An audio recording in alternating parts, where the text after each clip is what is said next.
Yeah. Say again. I say he's got to be almost your age. Yeah.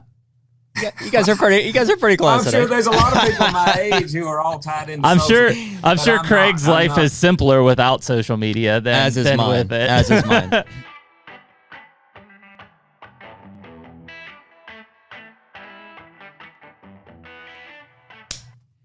And we're back. Welcome. HUNTR Podcast. Welcome. 42, I believe. Episode 42. Mm-hmm. Man, working on my goose call. It's been, it's hot. This is crazy. It's freaking October and it's like 80 degrees every day. Yeah. I've got a melancholy about it. Just kind of waiting. Yeah, but we talked about this like before we know it, man, it's over. Yeah. She gone. I would prefer a cold snap in the third week of October than right now, though. You know, if I had a choice. Oh, for sure. And yeah, I mean, inevitably it will come. I mean, that's what we're like. I keep looking at the weather. I'm like, is it going to break? Is it going to break? Is it going to break? Do you know there's a weird like selfishness to it where I find myself being like, anything that makes deer harder to kill, as long as I can kill one, like sure, I'm for. Yeah, I think I don't necessarily want all kind of opportunities for my deer to get killed. Yeah. I say my deer, they're not mine, but yeah, I think we'll see some pretty strong movement here as we move towards the middle of the month. Again, at some point, this thing's going to break, and I think once it breaks, we're in it. Mm-hmm. But well, we had an experience on Saturday. I'm sure people will watch the semi-live, and Harlan let a crossbow bolt fly, and not in the right spot necessarily, but yeah. You live and you learn from that, and is what it is. I was going to ask you about that. Like, I know you said Harlan's like not phased by it. Mm-hmm. Does that bother you at all? No, I mean, we had the discussion, and I say not phased by it. Like he's upset that he didn't get the deer. He knew right away, like once he processed why that wasn't going to work, meaning shoot behind the back leg. I wonder why he thought to, Yeah. To try to understand the mind of he's 5. 5. I wonder why he thought like behind that shoulder as opposed to like the interior. So in front. Well, because I mean, when we shoot, we always say behind the leg. Mm-hmm. Shoot behind the leg. Obviously, inferring the front of the leg. He's just thinking behind a shoulder, no matter behind either leg. Literally, that was his answer in the blind with Colton and I. Was like, hey man, like, do you understand like why that won't work? He's like, oh, I thought I could shoot behind either leg. Interesting. And it's the mind of a 5-year-old versus even his brother at 9. You know, and again, what did Carter say? He's like, you idiot. Carter he wasn't even looking. He was like looking down, playing a game or something. See that squirrel? Jeez. So yeah, I mean, it's and he gets it now, and sometimes you just have to be through those experiences to be able to then come back. And I'm sure, like, and I don't really care. Like, I'll get grilled, I'm sure, on that semi-live from people because they're like, oh, like he's too young.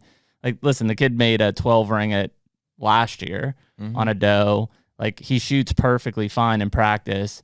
I think part of it, even though he didn't seem worked up, is probably nerves too. Yeah. Like, I'm sure he was really anxious, and so in the moment, behind the leg. Yeah. And it happened really fast. So he knows now. We went out and shot. 5-year-old kid. Yeah, we went out and shot the other day, and like I even said, I was like, hey, make sure you're shooting behind the front. Like, he's like, I know now, and like 25, 30 yards, just drilling them. So. Do you think, like in hindsight or moving forward, that's the best way to give that advice, like behind the shoulder, or do you think something else might have helped? No, I mean, even before this even happened, we never even mentioned, because his response makes me think like he doesn't maybe understand that there's where the vitals are at. Oh, he doesn't. That's what you're aiming for. There's no way. I don't think a 5-year-old can comprehend vitals. Really? Just knows where to put the arrow or the bolt. Like if I said, and I tell them, like, obviously, like, hey, here's where the lungs are, here's where the heart is. That's why we're shooting here. But that you doesn't don't think cover. If you would just say, hey, in the front half of the body, like the chest, think about your chest, and if I bent over, where's my heart and lungs at? He's 5. He's in kindergarten. Yeah. He barely writes his name. He knows where his lungs are at, though, right? If you say, where's your heart at? He'd say. Yeah. But on a deer, and then in that moment, no. So I think, like, in retrospect, like, I still won't, like, this next time, I'll be like, hey, make sure you're behind the front leg, right? But I think, like, it's already now registered, and that's the cool thing about kids is, like, they're absorbing so fast, is that now that he knows that, like, I won't have to tell him, which is how we practice. Like, he would say, go left, go right, go up, go down, and he tells me, and I help him move, And then when he says he's on it, I'm like, okay, shoot. And like, he's where he needs to be every time. And so I think You should have had that thing I bought you for Christmas on there. yeah, it won't fit. Really? It doesn't stay. It just doesn't stay on. Like my phone falls off. Bummer. So I don't know what. I maybe my phone's too heavy. I don't know. Yeah, it just when he shoots, it falls right off.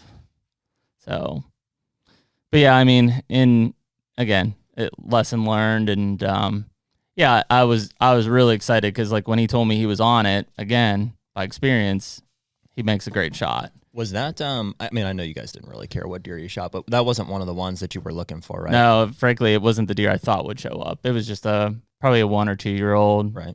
Kind of scrubby, barely ate. But you guys were hunting a 2 or 3 year old, another 8-point or something that was in there? There's 2-year-old 8-point. There was several 3. In fact, the night before, one of my 5-year-old shooters walked through there. And there's been all those bucks are back. And he didn't care. He was just looking for a buck. 100%. Is there a antler restriction for? Nope. Shoot whatever he wants. A certain age? Yeah, 16. 16? Cool.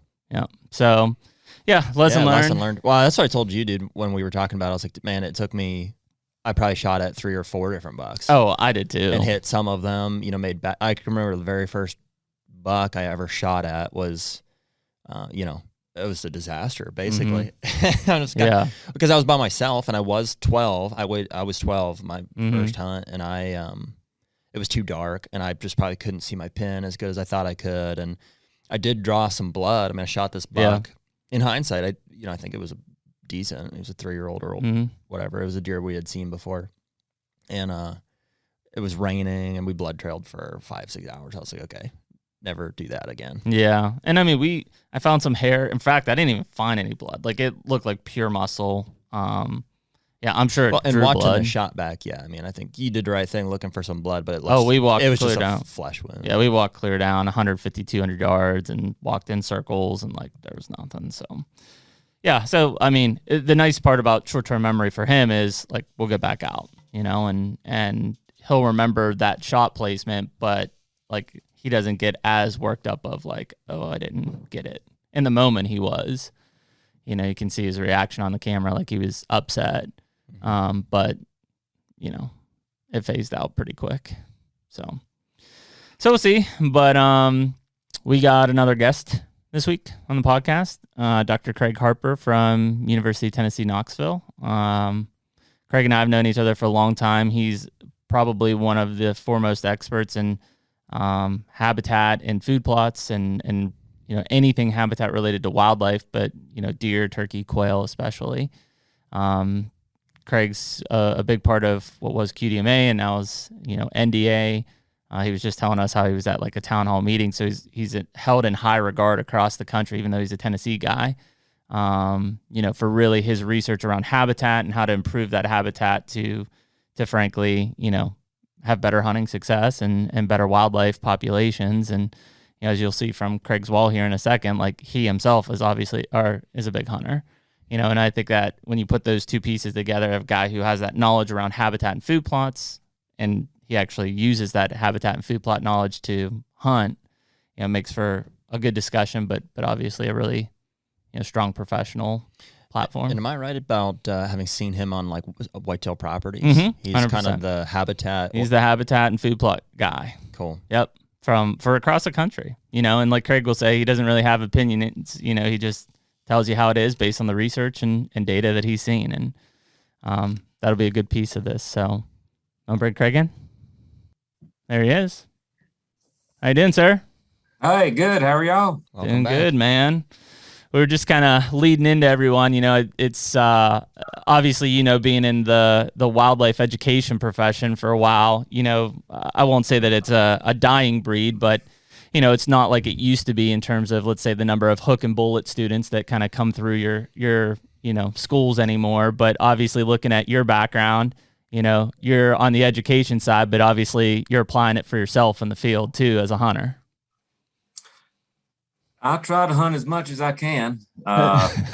7 states with deer hunting and at least 5 or 6 for turkey hunting. And I mean, life's about living. So whenever you can combine some play and fun with your work, well, that's up to you. So those who don't, it's their own fault. And you're right. Today, there are not nearly as many students coming through that hunt and fish, or much less trap, as they're used to. But of course, there's still some. But not only has the student base changed, but also the faculty base. Mm-hmm. And that's a real detriment, in my opinion, towards applied management and science that is directed towards game species. It has changed very, very much over the past 20 years. I think that's a great point, Craig. I mean, one of the things when I got into it that I was excited about, now 15 years ago, was the fact that like I was excited to bridge that gap between science and the hunting community, and be able to do research and do things that I could go back and talk to a group of my buddies or family or whoever about hunting, and be able to translate that to things that they could see or understand, but it was, foundationally based in research. And that's not to say that a lot of the people who are coming through wildlife programs anymore aren't suited for that, but when you're really living in theory and you haven't necessarily applied it yourself or experienced it yourself, it's tough to have those discussions to, frankly, the hunting population or the general hunting public, which for so many of these people coming through education programs, that's where they end up employed. Right. And even yet, if you look at the research that has been done, whether it be deer or turkeys, bobwhite, pretty much name a species, most of it is related to survival, home range, of course, disease, things that influence populations. And many of these studies, of course, look at habitat use by various animals. But as of yet, there is extremely few studies that look at direct habitat management, habitat manipulation, if you will, and how the animals respond to that as related to your hunting. Mm-hmm. There's very, very little of that going on. And a lot of that, I think, has to do with where most of the research is conducted. When you think about deer, a whole lot of the research is conducted on public lands. Of course, that would be different in Texas and, mm-hmm. and in some other parts of the country. But on those public lands, you don't have the habitat management, and especially the variety of habitat management practices that you do on private lands. Right. And so it's much more difficult to get funding for studies, and you put GPS collars around deer to follow them, track them, monitor what they're doing on private lands as opposed to public lands, because, most of the funding for this type of research still is from, state, federal agencies, NGOs, et cetera. And so something that I try to do in every chance we get, and we're doing this now with turkeys and also with bobwhite, is look at the response of the animals to direct habitat manipulation, how they respond to that positively or not, and also how might that impact hunting success. Mm-hmm. Although we don't have any current deer studies with deer with collars, telemetry studies right now, something that can be used that's not as good, but it's certainly usable as a surrogate to telemetry is the cameras. And so having, a lot of cameras out on properties really helps to see how deer are responding to different habitat manipulation practices. And we've learned a lot from that. It's a lot of fun.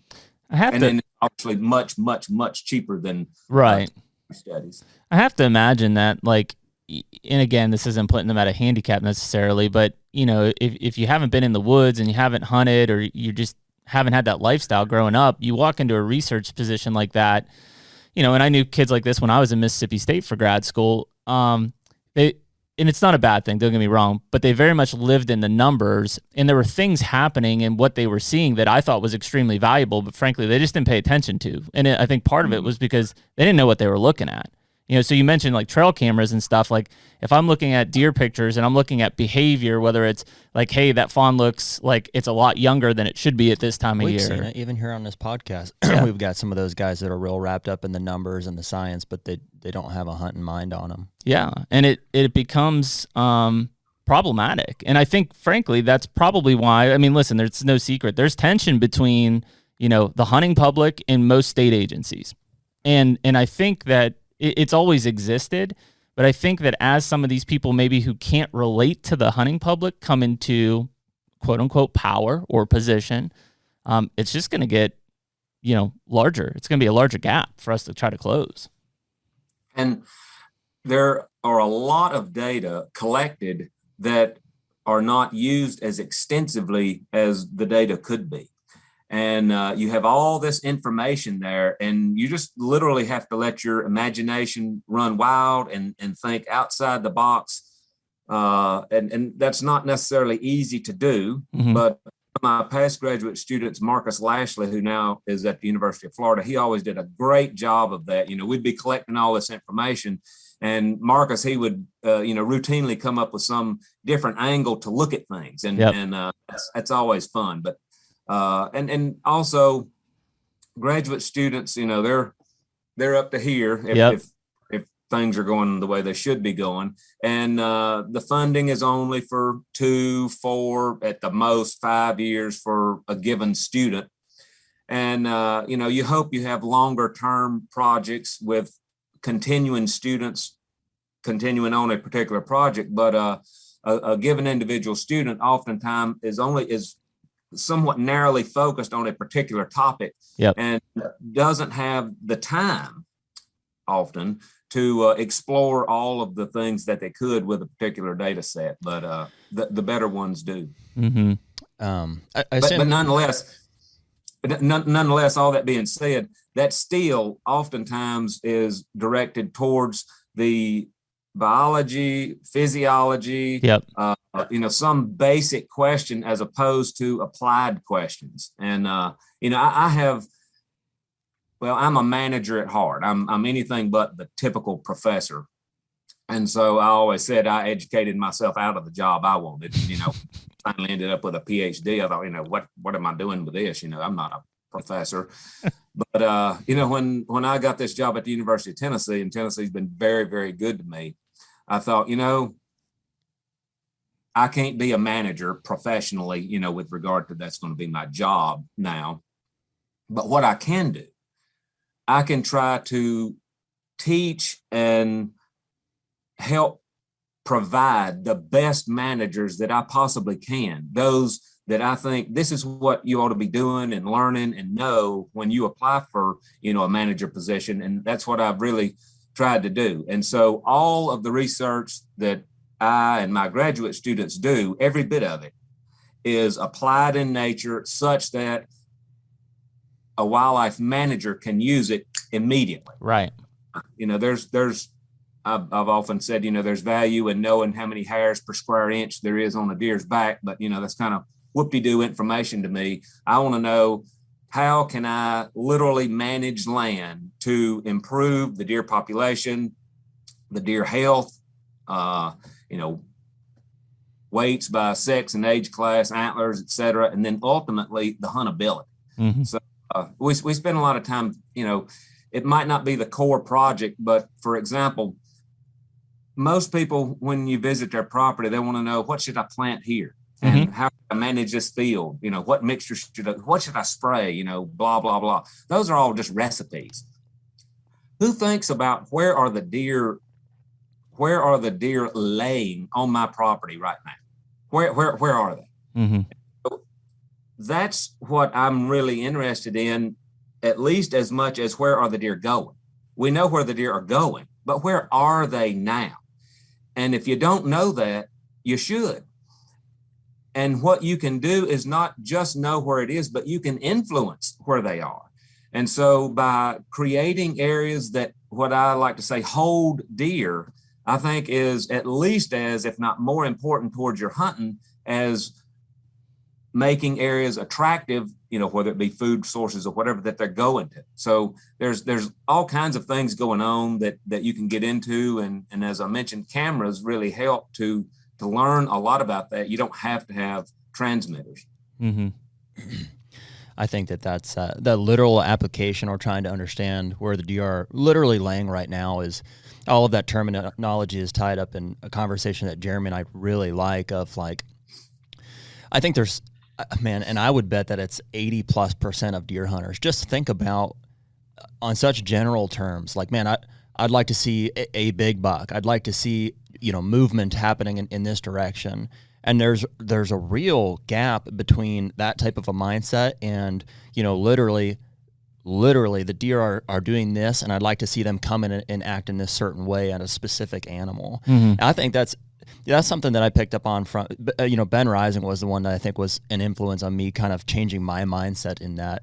Mm-hmm. Is that, so before everything was so mystical and magical, and it was like this buck was a ghost, essentially, and people would talk about them moving on certain weather patterns, and it was just so mystical. And while that was cool, the ability for me to take that and apply to actually killing deer it just wasn't the same thing. It wasn't literally what was happening. Yeah. And I think until I understood, like, this is an actual animal that's living, he could be bedded, right on this hillside, and literally I need him to do this.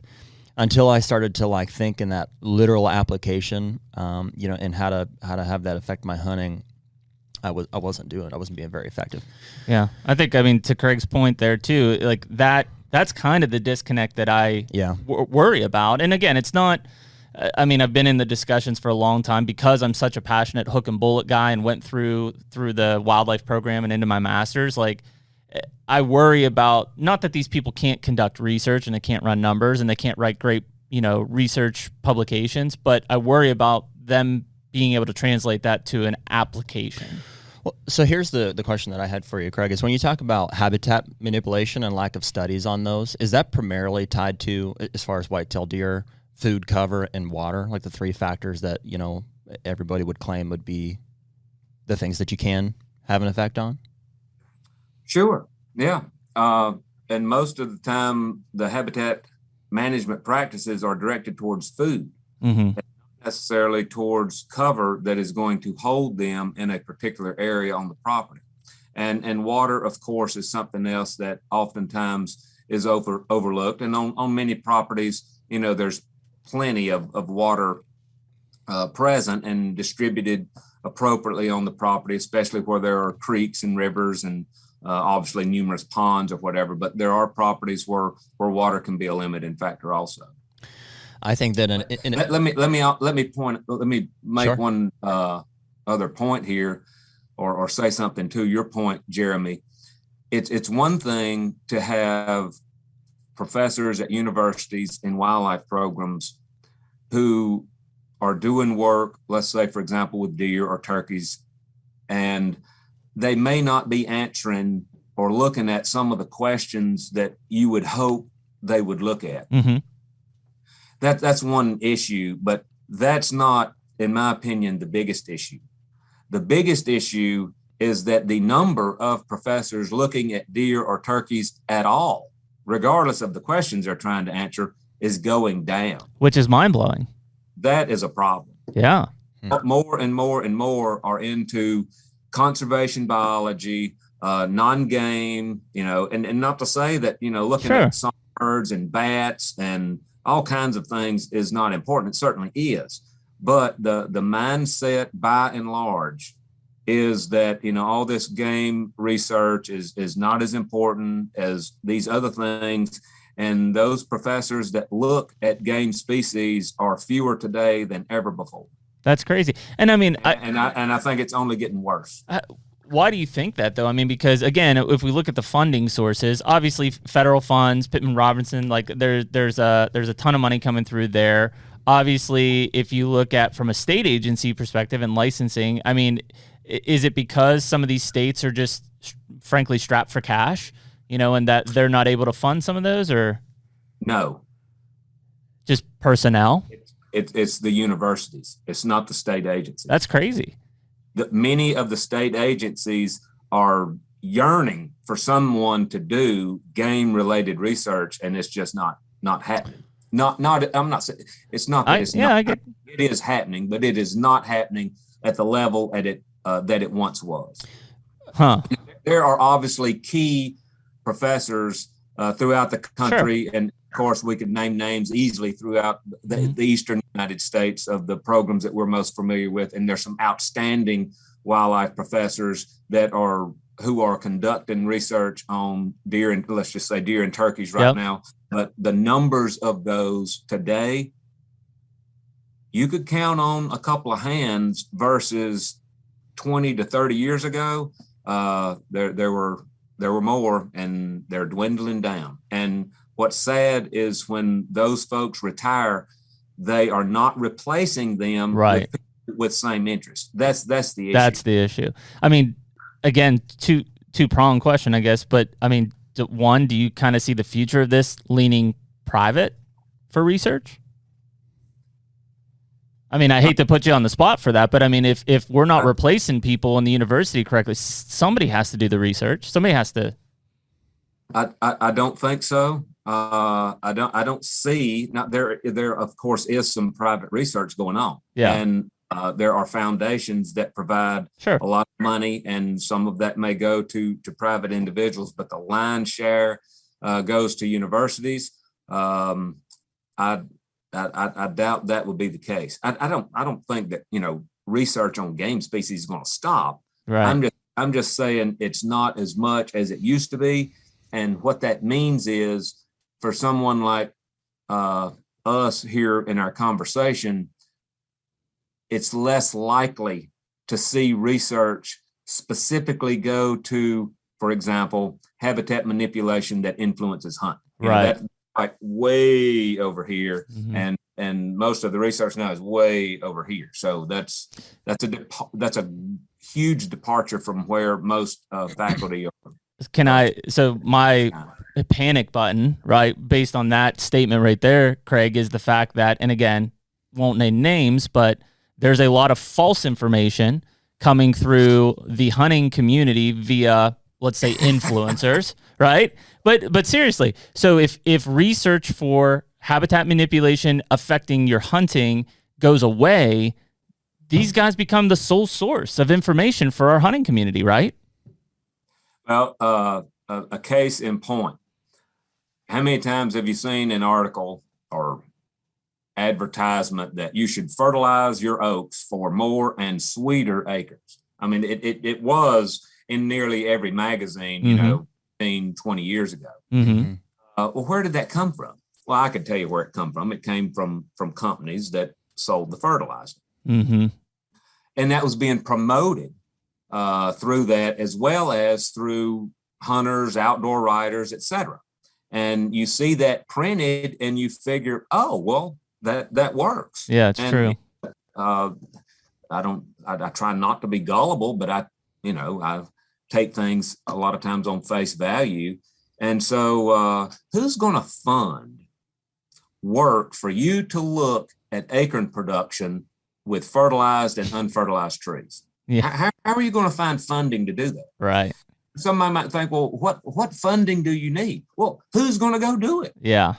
Who's going to go put out traps, or however you're going to collect the data?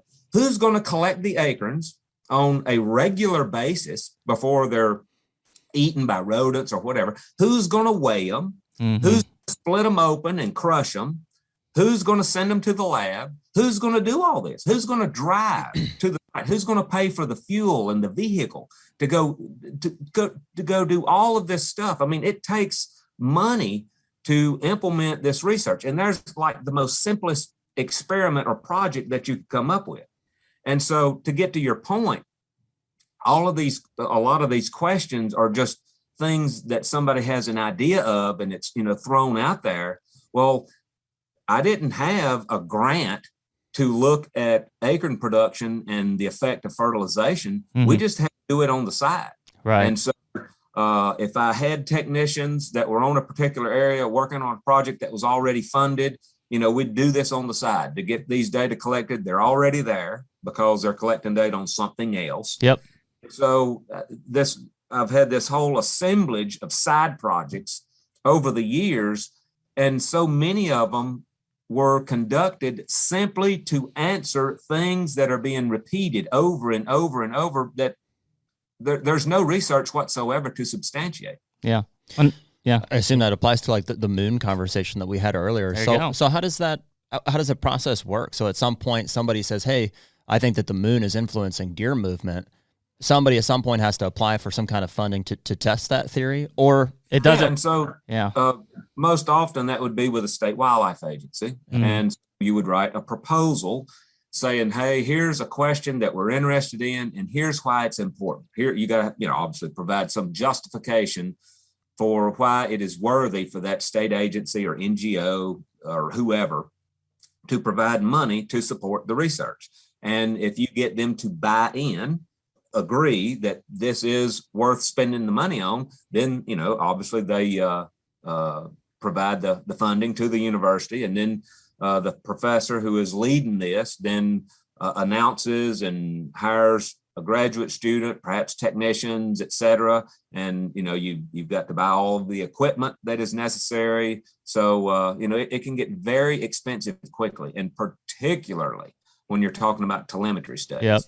When I think that studies are very expensive. In terms of the moon discussion, the thing is that project's never been a feature. So to Craig's point, I think most of the moon research that we see is coming from side projects, like people collecting data for something else and then reanalyzing it for moon stuff. I agree.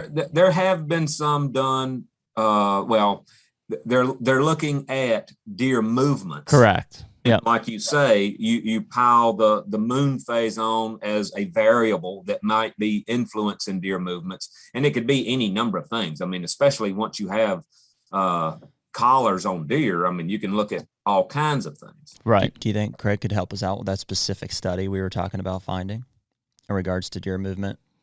I mean, he probably knows the same guys that we've been talking about. Is that an actual study that you could send us? Is the correlation between deer movement and moon phase? That paper you were talking about this morning, I guess, Craig.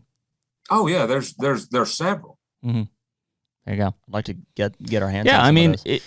I think the side project thing, frankly, and not like as a selfish personal plug, but like my buck score project was a side project because I was part of a bigger environment and genetic effect on deer and phenotypic expression and all this stuff. But we were collecting the data, so it was like, well, cool, what else could we do with this data? And that's how my project came about for my master's degree. So, I mean, and to me, like that was more of a burning question for the hunter. Not that that project wasn't, but like I was like, oh, well, these guys would love to be able to estimate age or antler size from a trail camera photo. Sure. Like that's a hunting application, and it's a management application. I think, back to the conversation about declining numbers of students in this field and stuff. So from the outside in, like I don't have a wildlife degree, and it seems like there's just not a lot of opportunity for employment once I've achieved that. My guess would be, and if I was faced with that question, like, do you want to go into wildlife management degree or not? I would say, well, what options do I have after that? We don't do it for the money. Based on our conversations, it's like, there's not much. You can do this, you can do this. And there are a select few, obviously, Craig, you've been successful in this field. There are job opportunities. I would say I know the job opportunities now are much greater than they used to be. If for good students coming out of a wildlife program, either with a bachelor's or a master's degree, they're going to get a job. Something's wrong if they can't get a job in wildlife. And that they're a good student, good grades and energy, enthusiasm, that the jobs are out there. But I know that PhD is the one that gets difficult, right? Because most of those are vying for a select few positions. I don't know of any in recent memory with a PhD that was not able to get either into a faculty position or some type of research scientist position. So there you go. 30 years ago, that was an issue. Yeah. I remember when I got my master's degree in 1993, there literally was not one job for me to apply for, at least from Mississippi east. And, I wasn't interested in going out west. I was already married and had a daughter, and we wanted to stay, at least on this side of the country. Yep. The family. I mean, you've got to understand as a wildlife student, when you apply for jobs, you're very most likely going to have to move somewhere. You can't just stay there near your immediate family. Yep. But there was no job for me to apply for. Wow.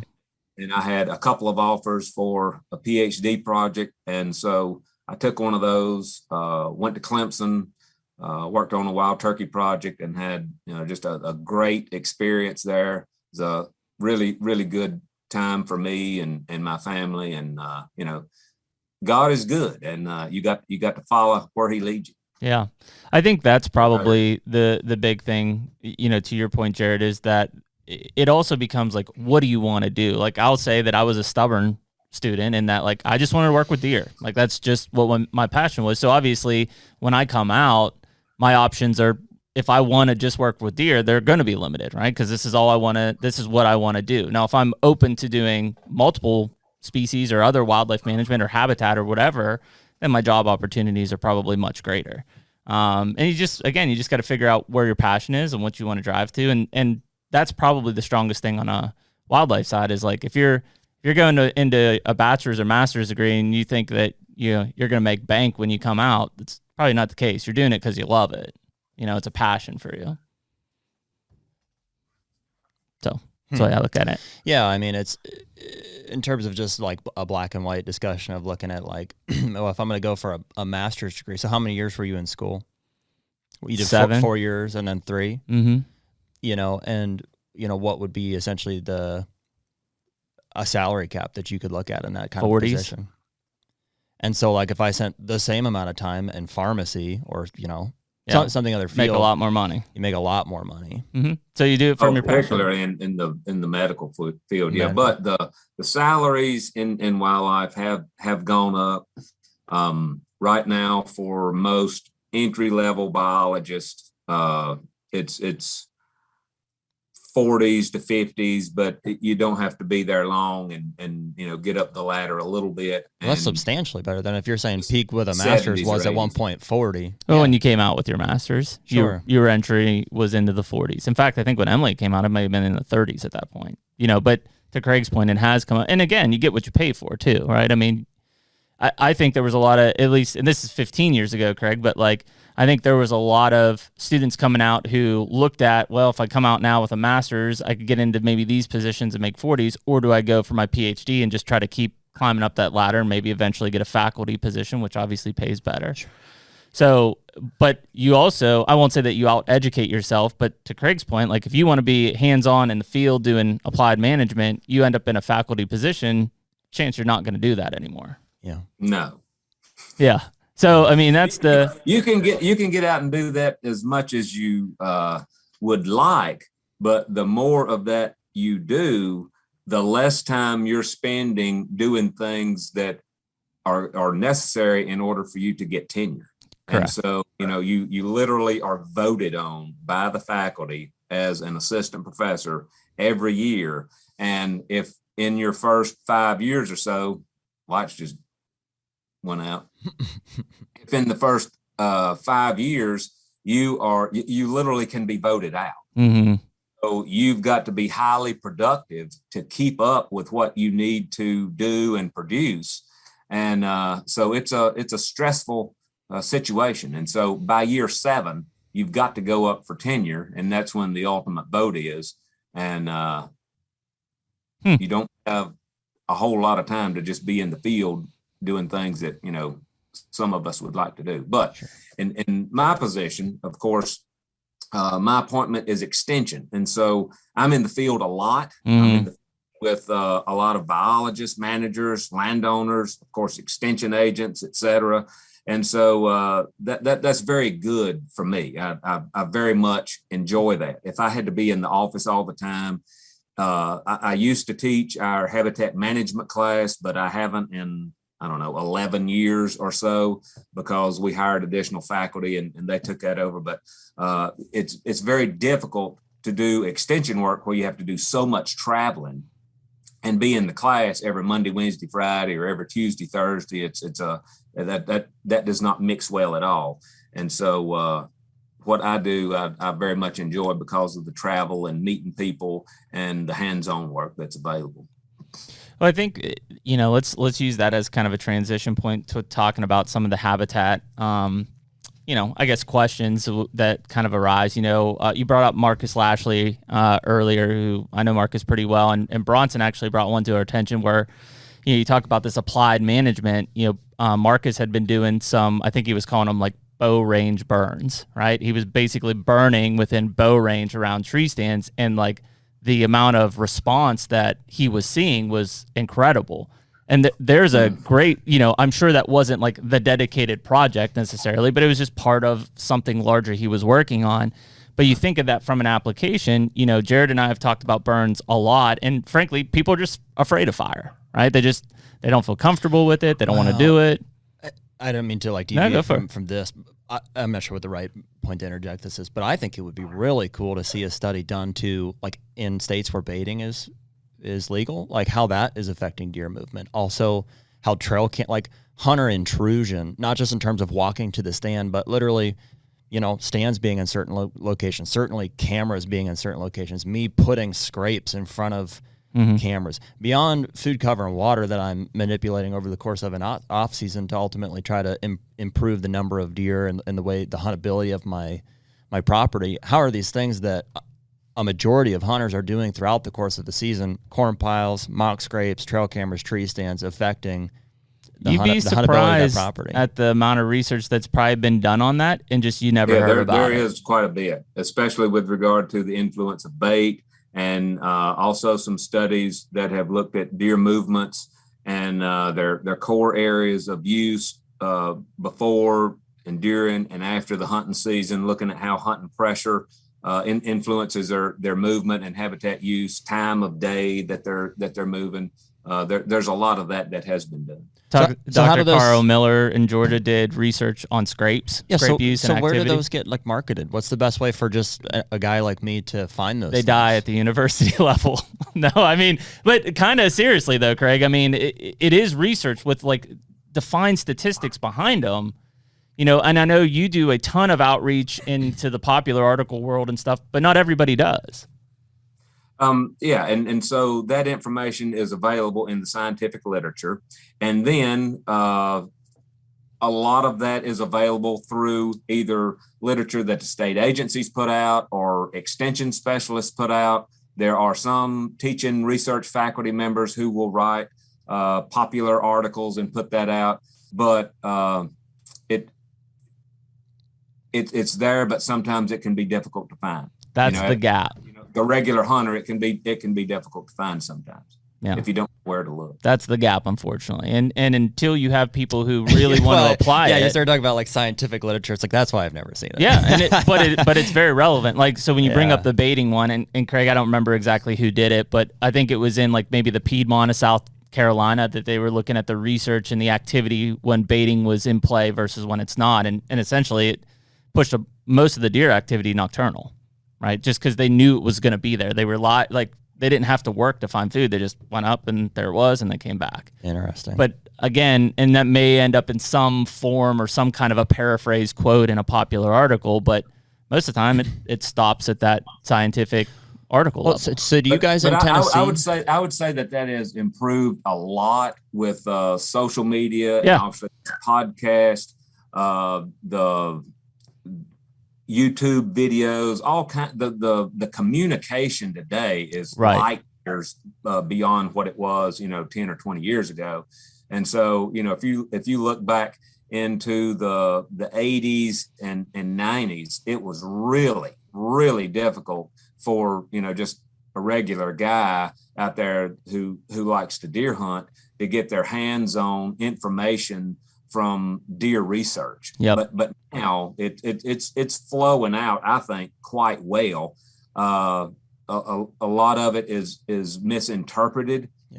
And a lot of times people will get some of this information and they will lead off into some path that that's really not what the research indicated. And so, that's all a part of communication, but it's much easier to get your hands on research information now than it used to be.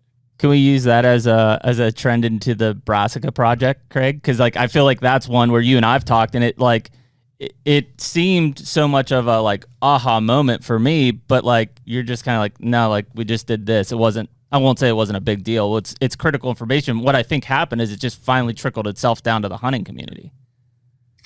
Yeah, it's just a little simple experiment. Wasn't that big of a deal?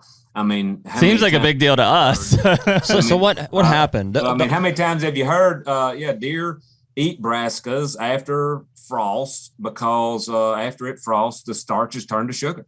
And so once that is said, somebody will say, oh, well, that makes sense. Yeah. Well, does it make sense? Have you really thought about it? Do you know what a starch is? A complex carbohydrate that ties together sugars. And so when it frosts, it releases those sugars and those sugars increase. Is that true? Have you ever heard that? So how does that actually work? And so you don't even think about it. No.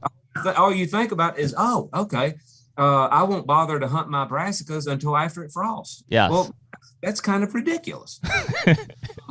I would look and see, are deer visiting my brassica food plot prior to frost? And if I, wanted to hunt those deer on a brassica food plot and they're visiting them, why would I wait until after it frosts? That doesn't make any sense at all.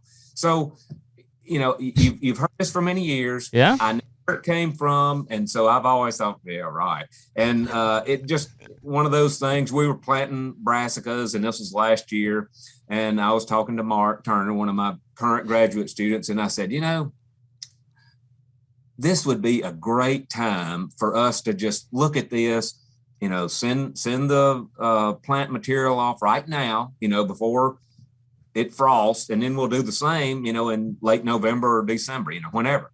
And so we had 3 different areas where we had planted brassicas, rate, kale, turnips, and radishes, I think, if I'm remembering correctly. And so, we collected the forage samples, as we do anyway, regularly on scads of food plots, as well as all the naturally occurring plants in fields and woods on properties all over the eastern United States, literally. And so we sent those off. Can you share, Craig, as far as the brassicas, is it specifically what parts of the plant are you collecting and sending off? The leaves and the taproot. The taproot, cool. Yeah. It's not a bulb, it's a taproot. Okay. So we collected all the samples in replication and sent them to the lab, as we do, literally hundreds of samples every year. And then we collected it again after the frost, which we also do because we look at the nutritional value of forages through the year. Right. As the plants mature at different times of the year, on and on. And, I didn't know what it was going to come out looking, but no, there was no difference in the sugars. And so, there was a little bit of difference in starch levels, but some were a little higher, some were a little less, that's just kind of variation. Sure. But clearly the starches did not turn to sugars, and there was not some great change in the sugar content of the plant. So, that's just interesting. It's funny though. It's just something that somebody said. I know. That's it. I won't name names, but something that somebody said at one time at a particular event. And all of a sudden, well, that makes sense, and it just gets started. I guess you're gonna have to tell me at some point who it was, but I've heard it come from food plot companies. I've heard food plot companies promote their brassicas as once this starts to happen. Well, they all buy in on it. Everybody buys in on it. Right. That's what I'm saying. That this is the disconnect. Well, and I've believed it. I've even told people that because I was like, oh, it seems like this is common knowledge. Yeah, I didn't even plant brassicas this year because I was like, well, I want to hunt in October, not November. Right.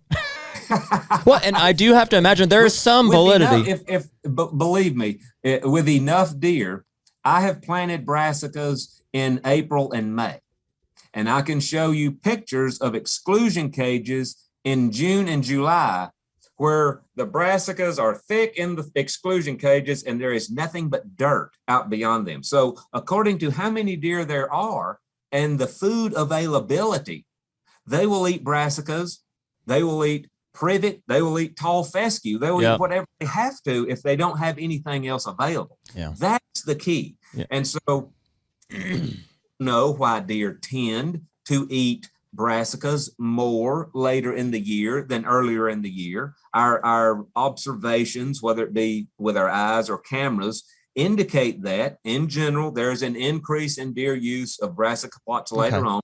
But is that because of sugar content? Well, now I can say no, it's not. Right. There's no difference in the sugar content, but perhaps it is related to availability of other foods. Well, that would make sense. I mean, look at the amount of acorns. As you go into later fall and into winter, in general, food availability tends to be less and less according to how you're managing your property, of course. And so that kind of makes sense to me. But, I've never gotten inside the head of a deer and asked them, why aren't you eating this in October? I don't know. But there's an important point. I don't care. Yeah. It doesn't matter to me. I don't care. All I need to know is when do they generally hit it the most? And that's all I need to know. I don't care why it is. Well, yeah. So what do you think, though, understanding that maybe they're just eating brassicas at that point in the season because that's all that's left? Yeah, acorns are gone. I mean, could there be an argument for there being a better late season food source to say, hey, man, there's something better we could be planning that they're going to eat while there's other food sources and also is hardy enough to make it through those, those harsher months? Or do you like brassicas for that time period? Oh, sure. But it is true that on some properties, they certainly are eating much more than on other properties. Yeah. And that's not just Pennsylvania to Alabama. That's properties in Alabama or properties in Pennsylvania or properties in Kentucky or wherever the case may be. So I don't know. I don't know why deer on some properties eat brassicas more than others. I do know I have been on many properties that were well managed and they ate brassicas readily. And I've been on properties that were well managed and they didn't. I've never seen them not eat brassicas, but not eat them as much as they do on. So I guess, Craig, in that kind of case, because one of the reasons I also didn't choose to plant brassicas is I have smaller plots, so once they're gone, right? So I went to a cereal grain that if I get a little warmer stretch, like rye grain in this case, tends to continue to grow and provide some sort of attraction. So if you're talking with someone, and again, it varies property to property, but if you're talking with someone who says, I really want to have something in the late season that provides nutrition, but also is attraction, right? Because that's really what we're looking for. What would you tell them to plant? That's according to where you are. Mm-hmm. What you would choose in Michigan is different than what you would choose in South Carolina. Sure. So the most cold hardy plants, of course, the rapes and kales do quite well. The cereal grains, especially cereal rye and winter wheat, do well. And then, of course, there are standing grains that can be made available, and those are warm season plants, whether they're soybeans or corn or grain sorghum, for example. Those are warm season plants that hold food into the wintertime, a common strategy that many people use, and that works very well. Yeah, I think that's a good point, because that's, everybody, again, we kind of talk to some of these influencers, and like everybody's kind of got their go-to that they're like, I do this for winter rye, or I do this for soybeans. I think when I'm looking at it, okay, Kirk. Let me also mention, we're talking about the gravy here. Mm-hmm. Too often the meat and potatoes are missed. And so you're asking, what can I plant as a supplemental food source? All right, supplemental to what? That's the question that people need to get to. Mm-hmm. So the best thing to help provide food for deer is to use a chainsaw and provide naturally occurring browse that has sustained deer since deer were on this earth throughout the wintertime. But through our management, if we don't use disturbance, whether that's mechanical, chemical, fire, or what have you, and natural foods within reach of deer, that's when the reliance on some supplemental food source, regardless of food plot planting you want, that supplemental food source becomes so much less important if you have what I would refer to as the meat and potatoes available. And that's not saying even when that's available, the food plots can't be important. They certainly can. But once you get south of Pennsylvania, Michigan, that area, and come south, winter kill is a non-issue. I mean, that had since the Ice Age. So I don't know of any instance that you're finding deer in Arkansas or South Carolina or Tennessee that have been killed because of harsh winters. I mean, they're making it through those winters. Yep. But you can put them on a better nutritional plane by providing them with adequate foods during winter, but especially during spring and summertime when they're actively growing. I think that the appeal of a food plot as opposed to TSI, which Jeremy and I have both implemented, and I do think it's a foundation to the work we've done on our place. But the appeal of a food plot is patternability, I think, and attractiveness to kind of like a sole single location. I can access this location, I can hunt this. It's basically Absolutely. The next step down from a corn pile. I can say this is a location where I think deer are going to be at a certain time of day, and it's much easier to hunt or pattern than this woodlot that I've taken a chainsaw to. Even if I acknowledge that that's where a majority of the benefit to my herd is coming from. Yeah, there's no question that a majority of food plots for deer are planted to increase hunting success. Yep. And there's no need to apologize for that. I mean, Sure. that's is what it is. But even when planted as an attraction for deer, they still are providing nutrition that is important for deer. And now I'm going to say, at least for the last 10 years or so, more and more attention has been given to warm season food plots or cool season plantings, especially perennials, but more attention is given to that nutritional availability from April through late July, when lactation and antler growth is taking place. And then beyond looking at warm season forages or cool season forages during that time period, people have begun to look more and more at natural forages and how they can provide that nutrition for deer during that time as well, and rely less on having to plant. That has gotten more attention now than ever before, as I see it. And I think that's a very good thing. Yeah. I think that goes back to the research point you were talking about, Craig, which if you think about let's call it the micro landowner, right? The private landowner, and how on a fragmented basis, the emphasis they're putting on habitat on their own property, and then trying to analyze whatever it is, deer survival, deer movement, or whatever on a landscape level, it's definitely not aligning. I'm not following. So basically, if you think about the amount of effort that a local landowner is putting on their property, whether it's TSI or planting food plots or whatever, and even a group of landowners, but then from a landscape level, I'm looking at survival of deer, and it's crossing this 40,000 acre public land piece, and this is the movement. Obviously, what's happening on those smaller properties because of the effort of habitat manipulation that's going on there versus the landscape level is going to be dramatically different. Yeah, and so I think what you're getting at is that on a small property, somebody is not affecting the population or health of the local population, although you can certainly impact the health of the individual deer that are using your property, but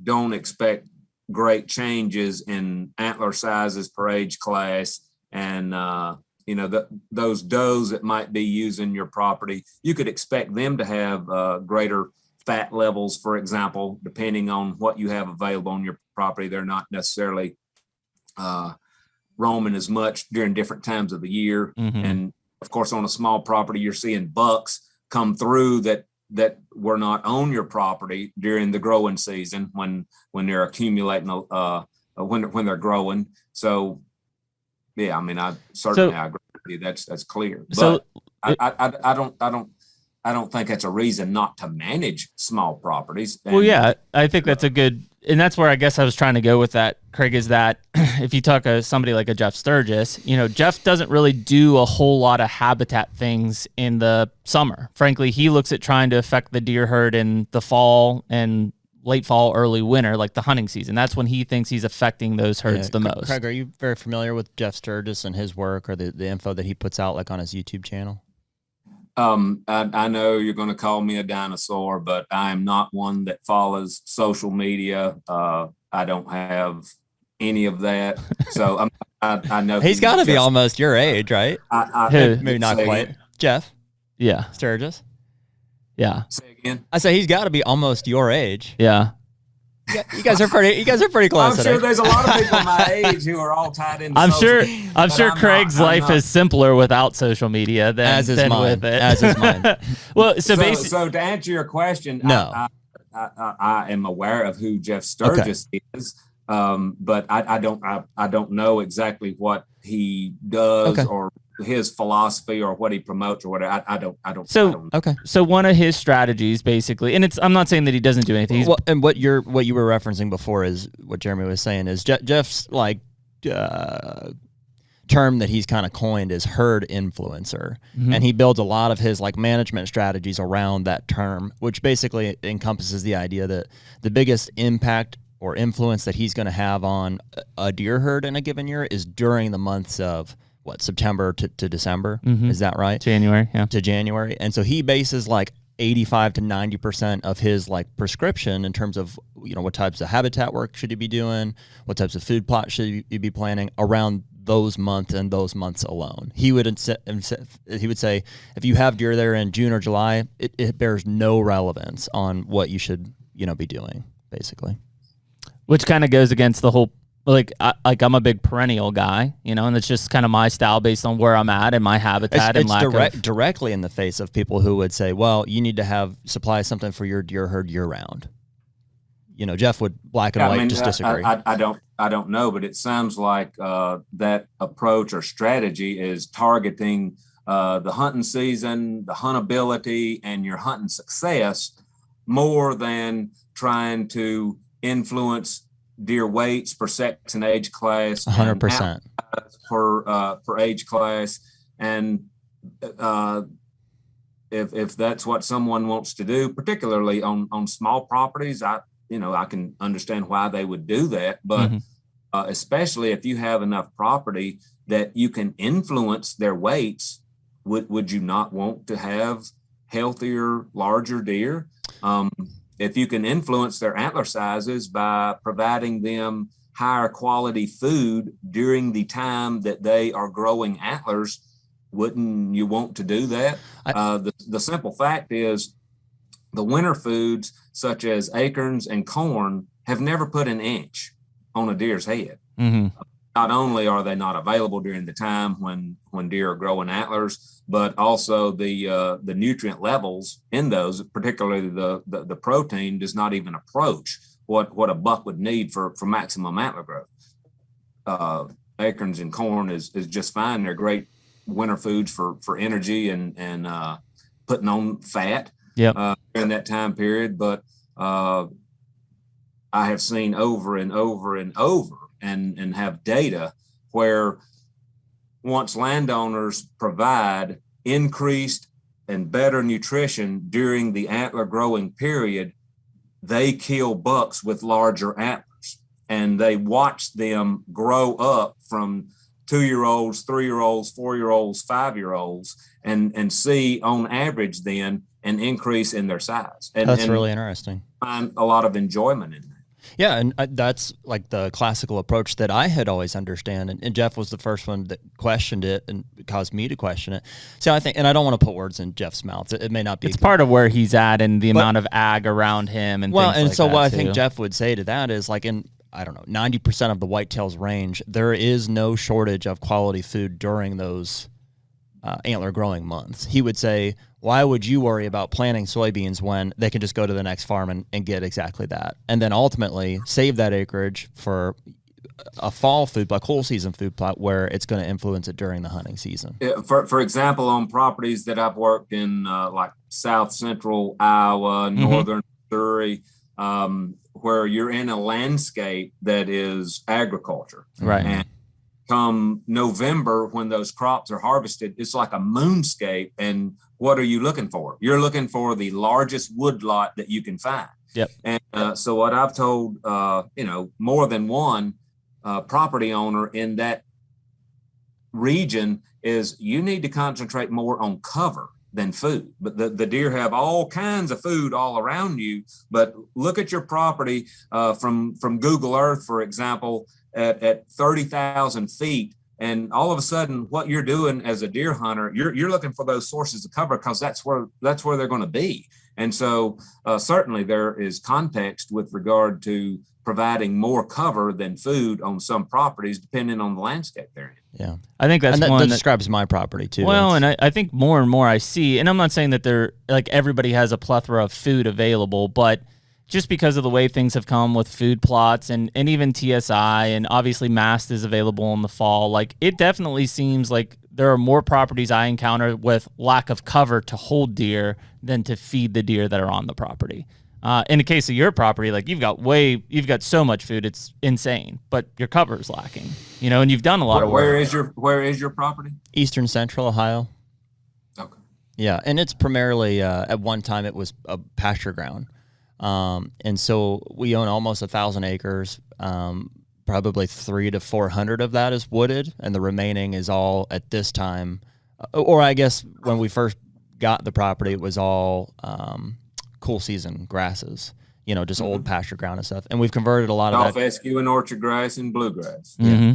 We've converted a lot of that to agriculture. So we've leased a lot of it out, and that's kind of where we sit. I'll tell you what, Craig's the guy to ask. One of the things that we talked about, because he's so limited in woodlots, Craig, is warm season grasses as additional cover in these open areas. Because essentially it's either agriculture, some remnant cool season pasture, or these small woodlots. Do you need the money from the crop rental? No, but as I've kind of, is it a legitimate question? It is. Yeah, absolutely. Well, and that's my parents that own the farm, and so ultimately, I guess it's their question to answer. But I think the answer is no. It seemed like as I've been just like, so I'm 28, Craig, and we got this property when I was like 22, and so I started just trying to figure out like what at that age and with the equipment that we had, like what options do I have to be able to like get my dad to agree to do a project with me, and how do we impact? So I was looking at like the CRP program. Let me give you my philosophy, I guess you could say. You deer hunt, let's be honest, because number one, it feels good. You like to get out there, whatever, but you want to kill a deer. You want to kill probably as many deer as you can, to some point. And when you're hunting, you like to see deer. I mean, this is not revelational, right? Yeah, I could do without. I just want to kill one big one in one sit. Yeah, one big one. One big one in one sit would be the ideal situation, and then get out. So with that in mind, doesn't it make sense that you would want as many deer on your property as you can have without it having a detrimental effect on the deer or other species? Does that make sense? It does, but I don't know that I necessarily want that. I mean, with more deer seems to come more struggles as far as accessing stands on my property. So I don't necessarily care to have a bunch of deer. That would be according to your setup. Yeah. And so what I would look at is how can I maximize the property with regard to having deer on the property? And I'm doing so primarily with cover. And I'm adding cover to the point that I'm doing so until the food, you don't want the food to get to, a critical point. So as long as there's plentiful food, fill the rest of it in with cover. But do so in an arrangement on your property with regard to the access that you have and wind directions, roads or trails or whatever through the property. So you can set this up such that you can access different points. And because of how you have set it up, you know where the deer are, you know where they're going. And you can have places in between that allows you movement, as long as it's not on some loud ATV or whatever, that the deer literally, they're not patterning you, at least not as easily as they would otherwise. So in that context, what I would think about, as is possible, is to transition as much of that open agriculture area that's just being harvested and the deer aren't using. They're not using the food, and it's certainly not serving as cover during several months of the year. I would transition that into more early to mid-succession plant growth that can provide both cover and food. And so, I've been in the native grass thing since, 1997, 1998. And so we spent a lot of time trying to figure out what is the best way to plant, what rates, what species mixtures, which herbicides to use, on and on. And it didn't take long. By the early 2000s, all that was figured out, but we quickly figured, oh gosh, we've kind of thrown the baby out with the bathwater here. All we've done is just plant a bunch of grass.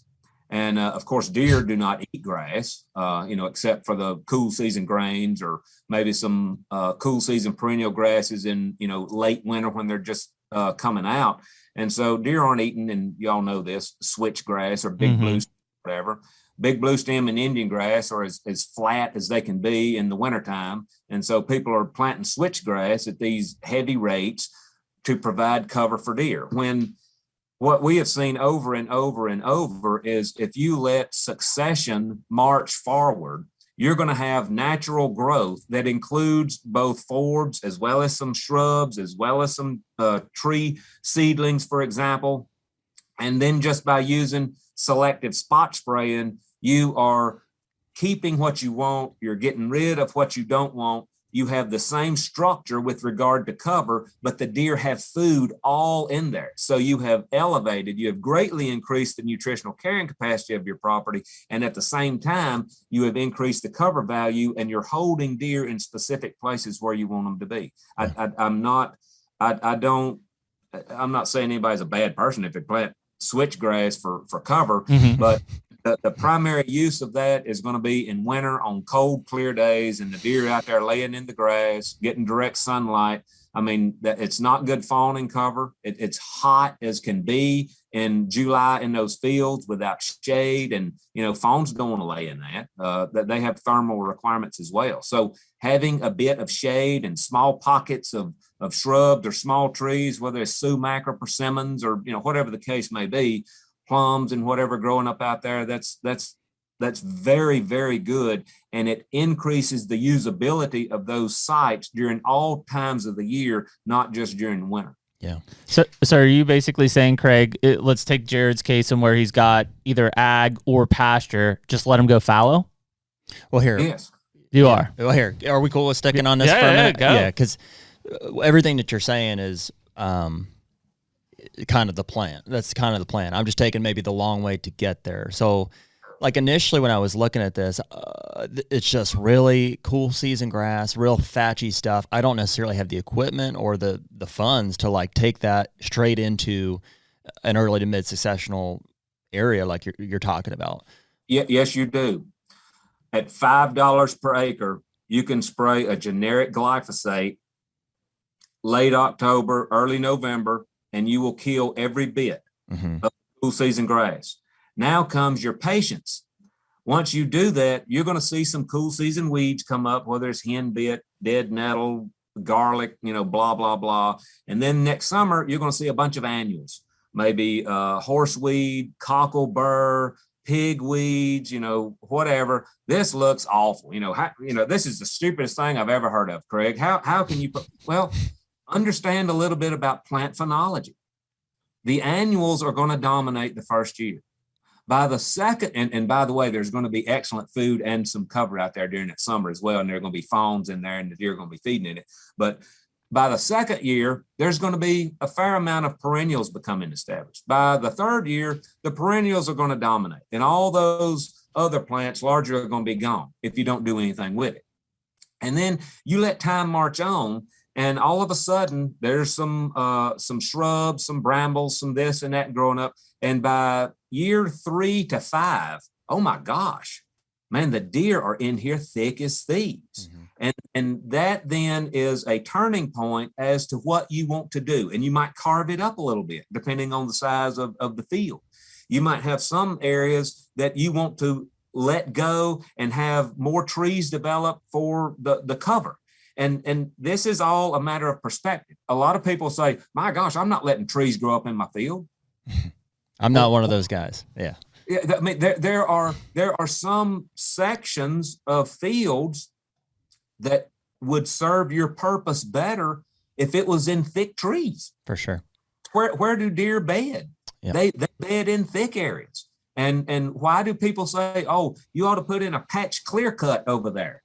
They're doing that because of cover. How does that differ from letting trees grow up in certain sections of the field? 100%. Yeah. There'd be some species of trees that you would rather not have, but you can kill those. You can manipulate that and steer it in the direction you want. But, if you're down south and you have a sweet gum thicket, that's, most people look at that as the worst tree ever. Well, I've shot deer in sweet gum thickets. I mean, they lay in sweet gum thickets, but we will then prescribe management in these pockets of dense trees to top kill them.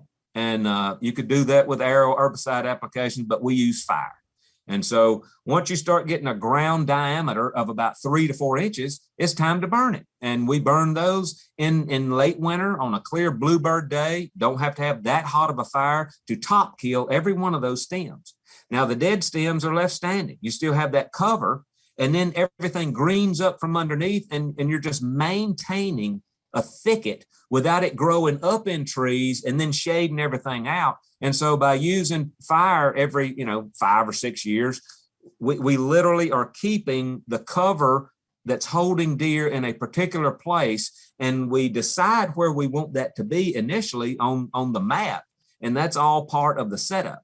And so whether that's coming from a field where succession is taking place and you're allowing that to grow up, or whether you start that in the woods by killing or cutting trees and establishing your cover in those areas, it's the same thing, just a different way of getting there. You can do it either way, whether it's in the field or in the woods. Well, I guess let me retract my statement about not having the funding or the equipment to do it, because I do realize why that wasn't the case and isn't the case now. It was just the understanding. I didn't know, right. What I wanted ultimately for that to happen. And the path that I had started down was looking at the CRP program that's offered through one of Ohio's state agencies. And I was like, cool, this seems like the most straightforward. I'm going to get my dad to say, yes, this is a program that's legitimate. And you're going to get call share and, on and on. Right? And as a part of that, what it does is that it mandates that you have to plant something.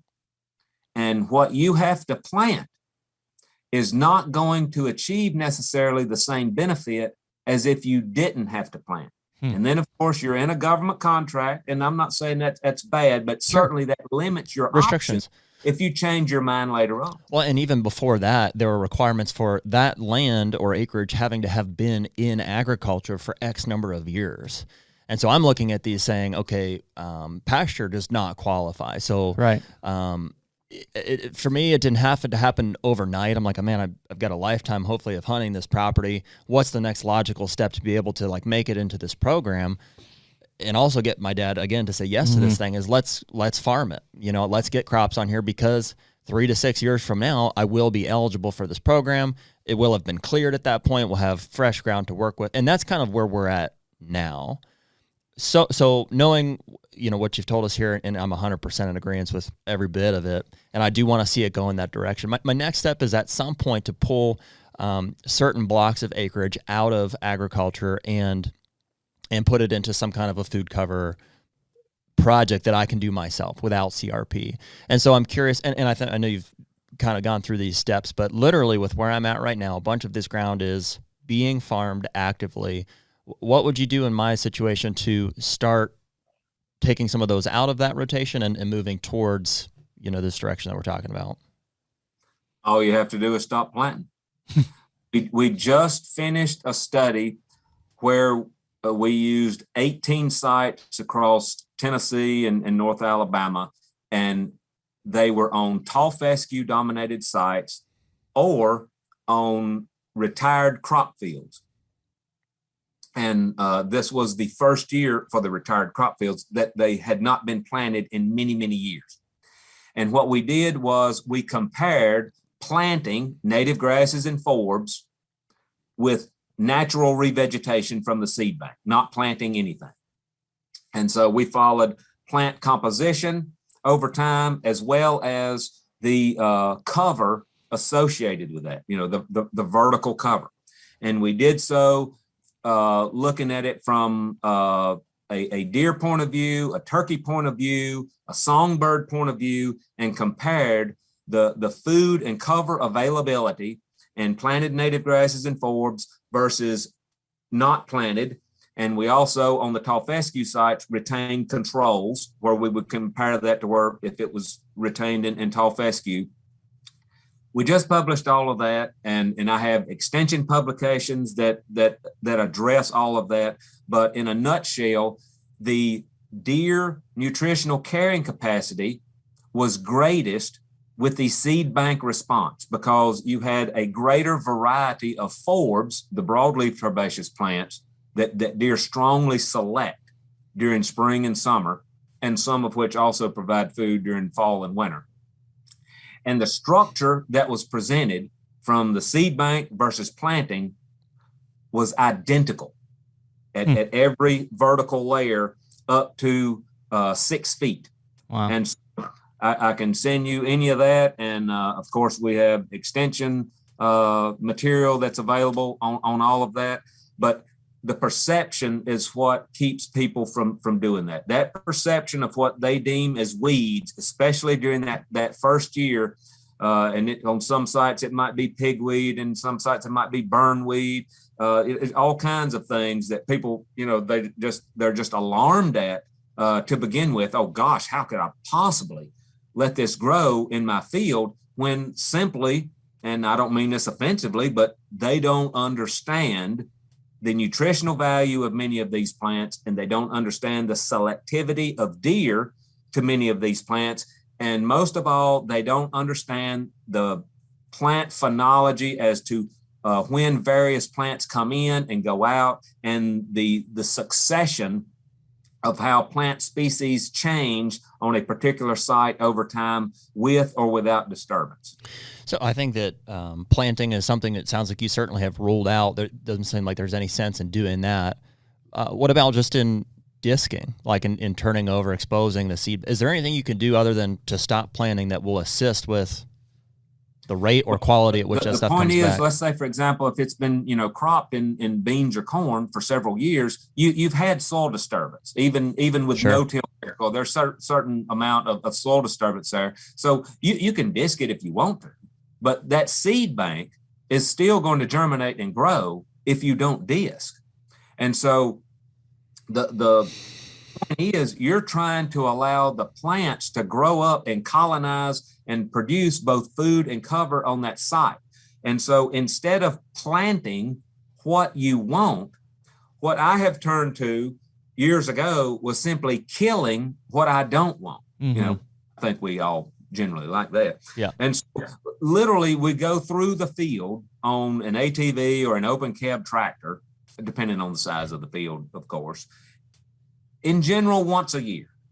I think everybody can do that, because most people would mow their field just to, because they think it's looking sticky or it's going to get away from them or whatever, at least once, probably a couple of times a year. I'm not talking about a food plot. I'm talking about, just a quote, rank field or old field. So instead of mowing, we will go through the field in generally the same pattern, but not as close together. And I don't have the booms out on my sprayer. I just have a spray gun. Yep.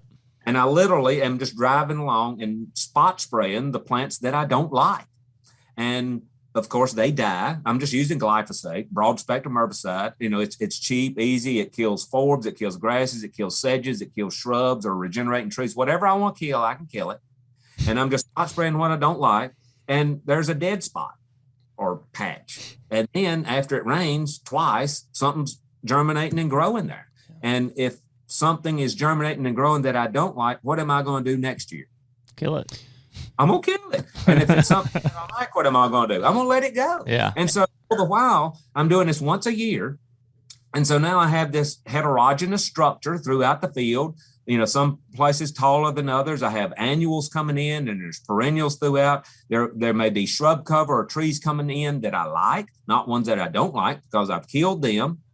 And so now I have this plant community that both is feeding deer and providing fawning cover and providing bedding cover for adults, both during the summer, also during the wintertime. And so now I'm getting much more usability out of this site by deer. And just to close this out, or to finish making my point, in that first year, you might find yourself spot spraying quite a bit. In the second year, less, but still a fair amount. By the third year, you begin to see, man, I am not having to kill nearly as much because almost all of this stuff in here is stuff that is good, that I like. And for me, Craig, it's going to be multiflora is what we see pretty abundantly. Mm-hmm. And I have killed loads of multiflora rows with glyphosate. Just a easy 2 to 3% solution is very good. And as you well know, deer will eat leaves, especially those young leaves Sure. of multiflora rows. Rabbits find good cover under there. If you we've definitely got it. I mean, I've got some areas where we did TSI that's, I went through initially and tried to, I spent weeks probably spraying all the multiflora out. And despite that, when I released it, I have a dense multiflora thicket. But correct me if I'm wrong, but you're talking in your woods. If you're talking in the about woods improvement, but in those crop fields, I wouldn't expect that you have any multiflora rows. Not nearly the amount. Yeah, maybe along the edges, of course, but as though I'm talking about driving through those fields after you stop cropping them and spot spraying those specific plants that you don't want.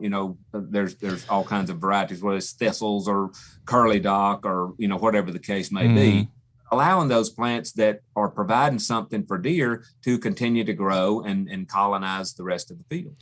Reason I'm asking so many questions, Craig, is not to drill at you, but I'm just literally going to do this, and I know that it will make one of the biggest impacts of all the projects that I've done on my place. So I just want to make sure that we do it right. Mm-hmm.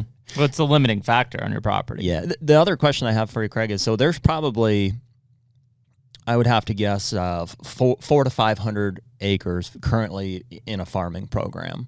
I'd love to see as much as 100 to 200 acres of that come out and go into, something like we're talking about here.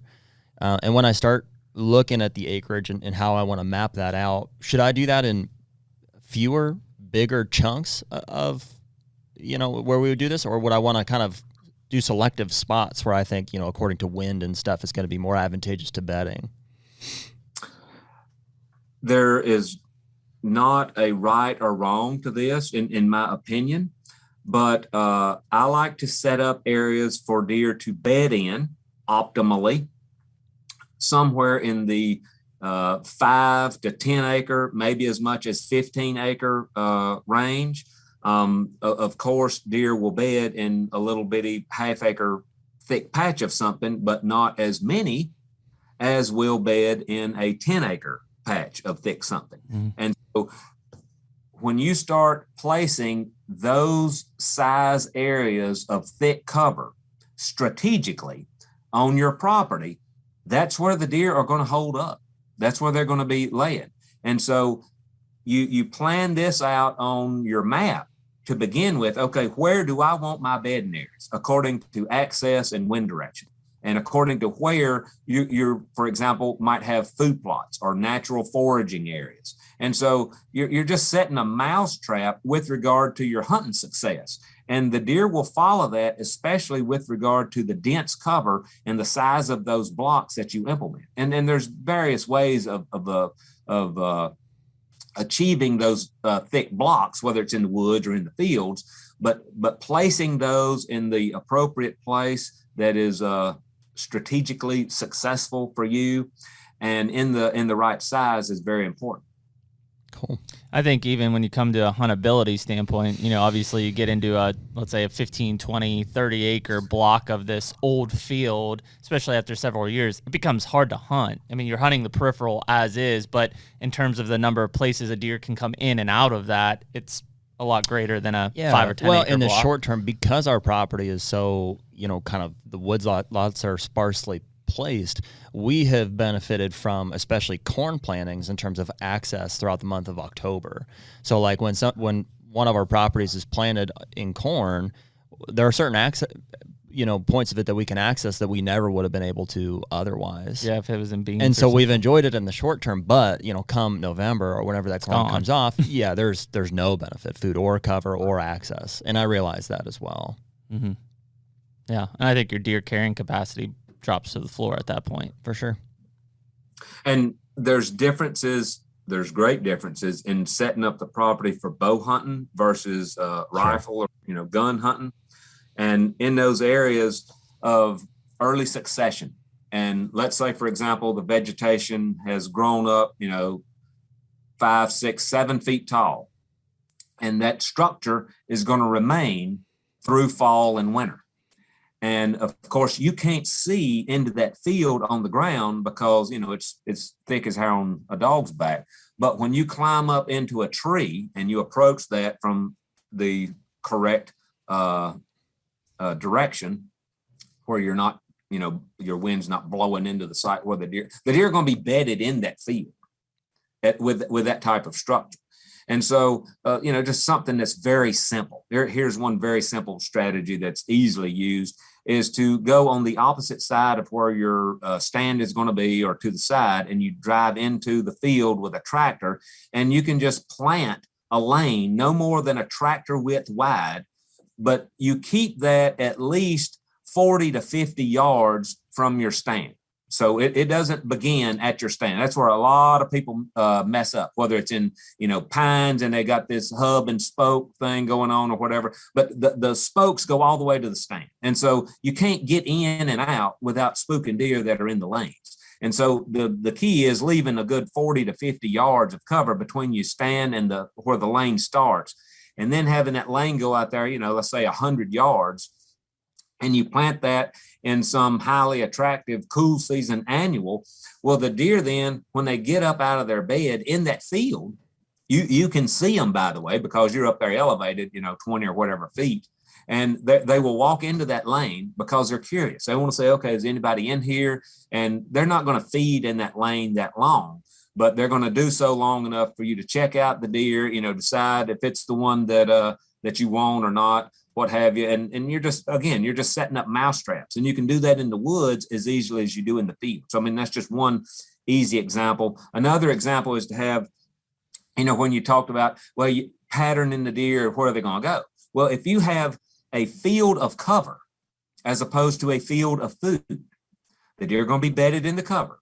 And then if you're setting it up for bow hunting, for example, and this is just another little no-brainer, then you have, for example, a fire break that might be going around the outer edge of the field. Well, you plant the section of the fire break that's near your stand in the most highly attractive food source that you can during the time that you'd be bow hunting. When they get up out of the bed, that's where they're going to come to. They're going to come right there, and they're going to walk right down that fire break. They're not going to just stand in one spot, and it works beautifully. But you don't have to plant switchgrass in order to achieve that.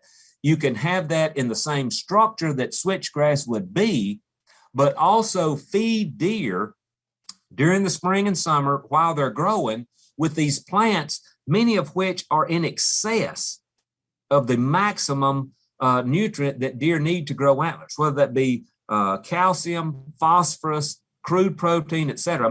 You're talking about plants that are in excess of 25% protein, 0.5% calcium, 0.3% phosphorus. They're outstanding. They exceed what most of our food plot forages do. And so that's something that a lot of folks, they don't know that, and they overlook the value of these plants. I think that's where it comes down to. It's really an aesthetic fooling that's happening, right? They look at a large food plot that they plant and they say, look how good this looks, look how great it could be. and they look at an old field that's full of these annual and perennials, and they're just like, there's no way that that's as nutritious as this lush food plot over here. Right. And so many people will just, roll their eyes and discount that, and that's fine. But those who do, they are sold immediately. When they get past that perception issue, and then they see how deer are using these areas, and then they begin to use their head and think about different hunting strategies that they can use around these spots. It's a light bulb that goes off, and then they're sold from then on out. So Craig, I still have some property that has never been put into agriculture, that still is in just cool season grasses, at one time was pastured. Is there anything I can do at this point in the season? I mean, I know he said to nuke it. We're going into mid-October. I mean, is it too late for me, or what should I do with that acreage? No, if you have perennial cool season grasses such as tall fescue, orchard grass, timothy, bluegrass, etc., the best time to kill those grasses is in the fall. That's when they are actively photosynthesizing and sending nutrients to the root. And so by spraying at that time, you get a much better kill on the root system, pretty much a total kill of the many studies that we have included this in. On average, you will see, like 3 years later, 1 to 3% tall fescue coverage, whereas before you're starting with virtually 100% coverage. Wow. Now, you spray in the spring, within 2 or 3 years, you'll be back to about 20 to 40% coverage because you didn't get as good of a root kill because of the timing at which you sprayed. And another key thing is to prepare the field for spraying. So if there's a lot of stems and growth of past years of other plants and you spray, a lot of your herbicide will be caught by that dead material, and it's not going into the photosynthesizing leaves of what you're trying to kill. So mowing, it might take you a couple of times of mowing according to what all material is on top of the ground. If it's been hayed, then it'll be perfectly suited as is. But you might need to mow it a time or two just to get all that dead material down. And then come, October, November, those cool season grasses are green as a gourd and really growing well, and that is the optimum time to kill them. So you're just now getting into the best time to get rid of what I call that carpet that is covering the field by that sod grass. And then you will allow the seed bank that is occurring under your feet to finally germinate and grow. And, it's like Christmas presents. You'll get some really neat stuff, and you're going to get some stuff, oh my gosh, and you'd like to give that to somebody else. So, you just kill those things later. Expect that. That's okay. Expect that. There's going to be some things that you need to get rid of, but there's going to be a lot of really good stuff. But the cover is developing over time. Be patient, give that 2 or 3 years, and by year 3, you'll be rocking. What do you think would be my cutoff date, like in eastern central Ohio, where we're at for spraying? Because at this point, I would look at having to have Dad go out and brush hog, and then it's going to need, 2 to 3 weeks to bounce back so that I can spray at that time? Right. It's fine until you get into hard freezes, because even though they're cool season grasses, they're perennial and they will go into a winter senescence. And so, those grasses in your area will be largely tan by January for sure. And so you're cut off more than likely. I mean, when you start getting, hard freezes, but probably sometime in, early December. Mm-hmm. Right after Thanksgiving. That'd be it. Okay. There you go. Well, Craig, dude, we took a bunch of your time. We appreciate you dropping some knowledge on us for sure. It's just, again, I think to reiterate, and I want to give you a second to kind of lead people to where they can find some of these resources. I know that you at UT have done a great job with it. I know Bronson's done a really good job at Mississippi State on the extension side. It's seeing things that you guys are doing from a research foundational basis and connecting it and making it available to the hunting public. That's so critical. And frankly, there's just not enough of it. There's a lot of information and research being done that I think is very valuable, and just not everybody is getting it out there. I think you guys do a great job at that. So if you would just kind of tell everybody where we can find a lot of these resources and extension publications? Well, of course, at the university, we all have to have a web page. And so on my web page, if you just search for my name in the University of Tennessee, you'll see that pop up. And there on my web page, there are links to all kinds of publications. There are little icons down at the bottom where you can click on the publications for sale. And then below that, there are tabs that you can click on, whether it be forest management or deer or bobwhite or fire or what have you. And you can click on that. And then once you go into those tabs, there are links then to various publications that you can download, print, read, whatever you want. Perfect. Well, maybe we'll get you up to Ohio for a turkey hunt this spring. We got a lot of ground and a lot of turkeys to kill. So if your schedule opens up more than it is now, I'd love to have you up there. It's as if by magic, by the third week of March or so, that schedule, it opens right. I've experienced a similar phenomenon. Through mid-May, there are exceptionally few workshops, conferences, all that kind of thing in my calendar. That's now there's other things that need to be attended to. Well, let's attend to an April gathering in East Central Ohio. We got plenty of ground and a lot of birds. That'd be awesome. A lot of birds to kill. Yeah, that's not a problem, and maybe we can point out some of those plants that need to be. There you go. Others that need to be promoted. Well, maybe before then, I can put some of this into action, and you can. I think that'd be a really cool follow up. You can look at it at that time. Perfect. It all starts with your map, carving out where you want this and where you want that. It's been in my head for 10 years now. Yeah, there you go. Well, Dr. Craig Harper, we appreciate it, man, and hope everybody comes and checks things out at the University of Tennessee Knoxville page. Check out these great resources. Obviously, some great information for everyone listening, and we appreciate your time, sir. My pleasure. Good to visit with you. All right, buddy. We'll catch up later. Thank you. Cool. Very nice. It's crazy, man. So, and you kind of see, so Craig and Bronson are very much in the same positions for their respective universities. They're this extension. They both got into it because they want the science foundation, but they want to make it applicable to guys like us. And there aren't, to Craig's point, there aren't many of them out there. But it's a shame because these guys are like a wealth of information. Like just that conversation could change the entire way you look at your property. For sure.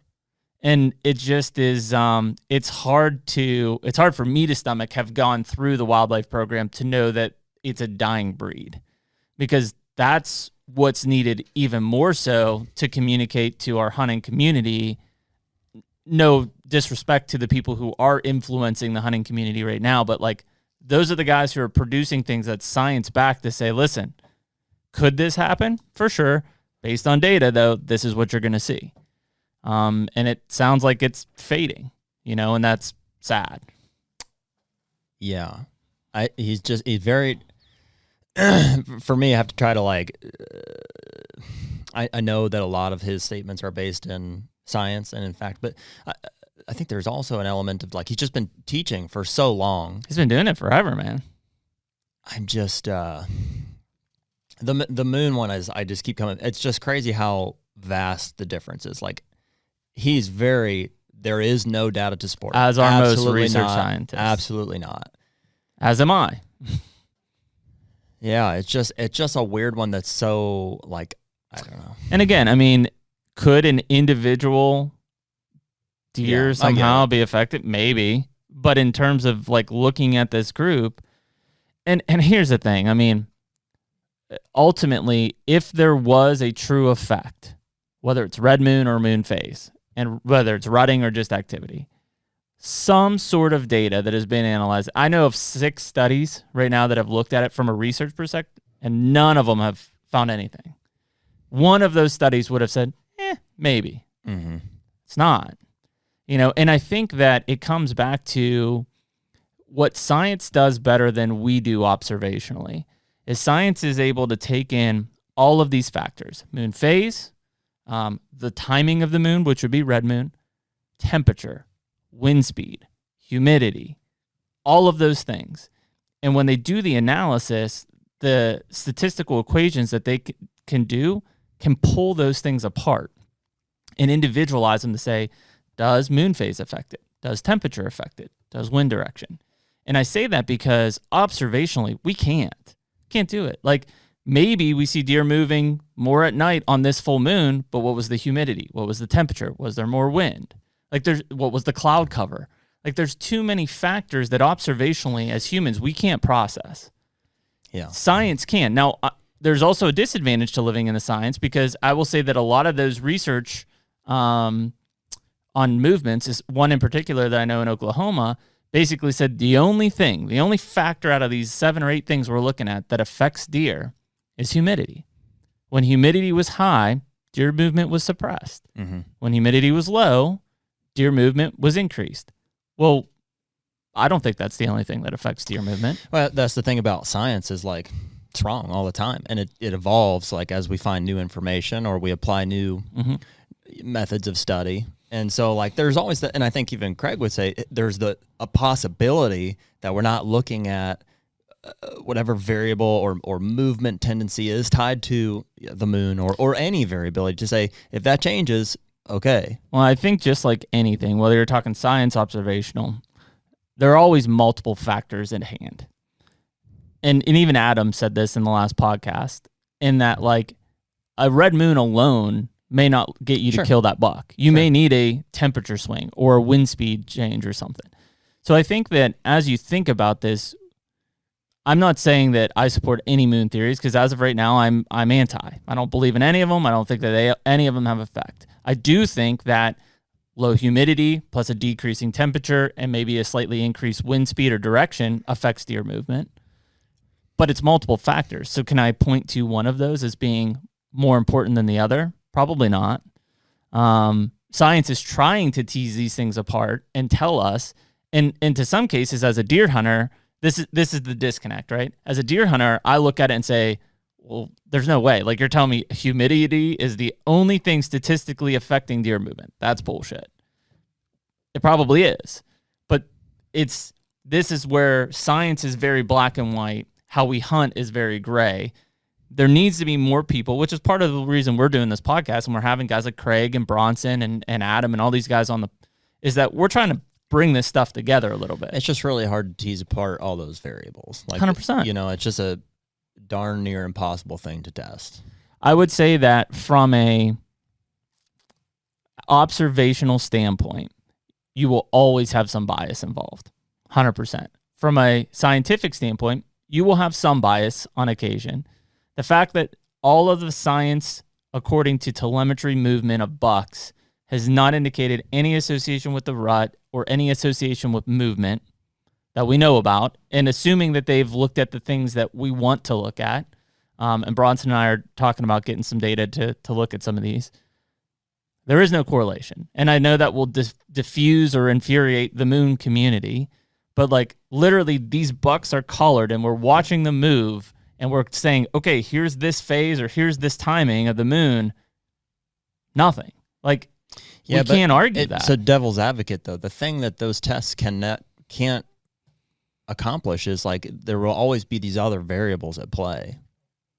Correct. Yeah. So it can never be a perfect test. There's never, because there's more than one thing that influences. You can't isolate them in a black hole. Right.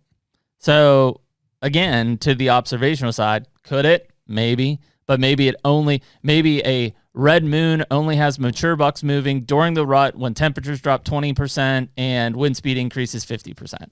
Like, does that mean that I should only hunt red moons? No. Sure. So I think that is the aspect of things. But even so much as, some of the points you made, well, how does feeding affect that? That research has been done. We can find it and we can talk about it on the podcast. What about buck effect and scrapes and things? That research has been done. We can talk about it. It's because people are just saying what their opinions are, and part of our podcast is that we're just saying our opinion. Yeah, maybe it's bullshit, but, like, I think that when you start to fill the community with only opinions, it gets very clouded pretty fast. And there is some good research that could help clarify some of these things that frankly gets left behind. So So I don't know. Maybe that's part of what we do as hunters. We start trying to find this stuff or find the data. In the case of the moon stuff, like Bronson and I are going to probably try to find this data, and it's going to be some work to break this stuff apart. But we can say, hey guys, we're looking at 1,000 points from these bucks over the course of 3 months of hunting season, and X red moons. There ain't shit. It is interesting. I mean, it seems like this industry, more than almost any other, is just kind of full of smoke and mirrors. Oh, it's a bunch, man. Think about sports and your protein this and pre-workout that and supplemental this and Gatorades that. Like, it's everywhere. Like, it's just marketing smoke and mirrors, right? I literally have called this industry the grunt call wars for a long time because it seems like we just keep making the same stuff and just calling it different. And it's like, listen, at the end of the day, like, you guys are just making that call that this person made, that this person made, that this person. Where's the innovation? Where's the foundational movements forward? And there have been some products that have done that. Cell cams have done that. I think that as we look at, though, the industry as a whole, and even the hunting community, there is a much greater emphasis on private land management. And thus why I think guys like Don and even Adam, to a point, have said we probably can kill bigger bucks than we have in the past because people are managing for them more than they have in years past. But yeah, I'd like to think people are just more aware of. I just don't think deer hunting really has to be that hard. I think the less like mystical we make it and the more simple we can make it, the sooner you're going to start seeing and killing deer. The problem is that like most things, guy wants to win a marathon or guy wants to finish a marathon is very much the same as guy wants to kill a buck, guy wants to kill a booner. Like, we're all doing the same thing. It's just what's your goal. And because those will never align on the same platform, they just won't. You're not always going to have automatically bigger bucks. And that's what makes them so mysterious and prized is like, it's hard to kill a 5-year-old buck. I don't care if you're talking about a 130 or 170. Like, it's hard to kill a mature buck. And it always will be because there will be different goals for people doing the same deer hunting activity. I agree. It's difficult. What I'm saying is I think there's a lot of smoke and mirror in the industry that's making it harder than it needs to be. Oh, without a doubt. I mean, obviously, when we ended the podcast with Craig, we probably could have kept going for another hour on stuff. And I laughed because he laughed about that Brassica thing, but that was almost groundbreaking to me. Like, literally, I didn't plant Brassicas this year because I was like, well, I really want the kids to be successful in October. My Brassicas aren't as attractive until November. Well, which we do still think is true. Like, maybe the sugar content is not necessarily changing, but there are other food sources that are keeping your deer off of Brassicas. So I think... And again, that's an assumption right now because nobody's done the research, nobody's done the studies. No. It's just be literally they're Logic. there or they're not. No, a trail camera data from your food plots. You can say they're not here right now and they are here in November. Because of diminishing food sources through the year. Regardless of the reason. Yeah. I think the reason is what we're discussing. So you chose to plant oats or rye. Winter rye. And rye grain. I guess I don't know for sure, but I think it's commonly stated that oats or rye is more attractive during the months of October, November. And it also, the other reason, again, versing purely a Brassicas or rye is what I did. And the only reason I also went rye is that throughout November and December, if we get a small warming trend, that rye will actively grow, whereas when Brassicas are eaten to the ground, they're gone. Yeah, so I think you made the right choice. I mean, you saw that those deer were not in your food plots as prevalently during the month of October as you'd like to be. Yep. So and they mowed it down in November, basically in the time frame in Pennsylvania. I couldn't hunt, so it was like, why not do something different? Yeah. And it's not to knock Brassicas, because again, now I'll plant them again or some sort of rotation. Yeah, but it's just, but a little fact, like think about that. And again, maybe it's not the attractiveness, but that starch to sugar line, and anybody that has planted Brassicas in the last 10 years has thought that. I've thought that. I did. I'm in this community. I thought it. And so when this came out, I was like, whoa, what do you mean? Like that is the case, right? And he's like, no, it's the same. That's mind blowing. Yeah. It's crazy. And I think, again, to your point of the industry, smoke and mirrors, it's out there, man. And it's not, we're not here to call people out. We're not saying, hey, listen. We're just trying to figure it out for ourselves. Though I will show you that person in that event after the podcast of who said who is it? The terms. We'll talk about it afterwards. Okay. Yeah, not public knowledge. But ultimately, if you think about kind of how the things line in this industry, It's scary because people buy into things and they spend a lot of money on things that frankly don't help them. You know, and listen, this is a passion hobby, right? Very few of us are out here making a living of doing this thing. We just love deer Including management. us. Yeah, we love deer management. We love to deer hunt. And so when we invest financial resources, or even in our cases, because we're fortunate enough to have other jobs and provide very well for our families, the time resource. When I go out and do something time-wise, when you go out and plant a 4-acre bean plot, and you really could have been saying, well, maybe I would have got more benefit if I just left this 2 acres of the 4 acres fallow. Like, that's a big impact and a time commitment. That's crazy. Well, and you know, they've got the contract, and I know that they both have reasons for prescribing different things to different people, but like, so it's a very comparable conversation that we had with Sturgis in terms of, man, what do I do with this acreage? And so Sturgis's opinion, his strategy has been, he likes that switchgrass a lot. 100%. But he also acknowledges that deer don't eat switchgrass, and so you have to plant small food plots throughout it. That's what he would say. Mm-hmm. And both of them align on one thing, and I think something that I need to do more of, but we both have done a lot of, is TSI. There's not been a single person that we talked to that hasn't been for TSI. And before I move on from the fallow field thing completely, I think that 90, if not 100% of what Craig said, Sturgis would agree with. 100%. He would probably just say, and again, Jeff, I'm sorry for putting words in your mouth. He would probably say, this is much faster. Sure. And that is true. If I go and plant switchgrass and food plots, I'm going to have it the next year or the year of. I agree with that. But long term, is that the best for your property? Maybe not. Maybe not. Yeah, and again, I think it's to Craig's point, and I'm glad he said it a bunch of times because he's right. I mean, even when I did private consulting, like what I said to a guy in Mississippi was different than Pennsylvania, which was different than Minnesota. Sure. And really, even within those states, it's like, oh, you have zero ag around you. You have to plant either ag on here or perennials. Oh, you have ag everywhere. I'm not as concerned about that nutrition in the summertime. So I think that as you start to look at that, how it, you know, even everybody listening, how they apply different things, even what Craig was saying today or what we've heard from Sturgis or Higgins or whoever in the past, and the fact is like, it's very much, you got to understand your own surroundings and apply those differently. For your case, you have plenty of food. You need cover, right? I mean, there are times of the year where we're lacking food. Or at least there were times up until I had done all that TSI, which I think helped significantly. And you say that in the wintertime you're lacking? Mm-hmm. I would say comparable to most people around you, you were probably flush with it. Yeah, anybody that's not done that food plot or, exactly. winter food plot work. All ag's harvested. There's just browse, acorns, and that left. Yeah, for sure.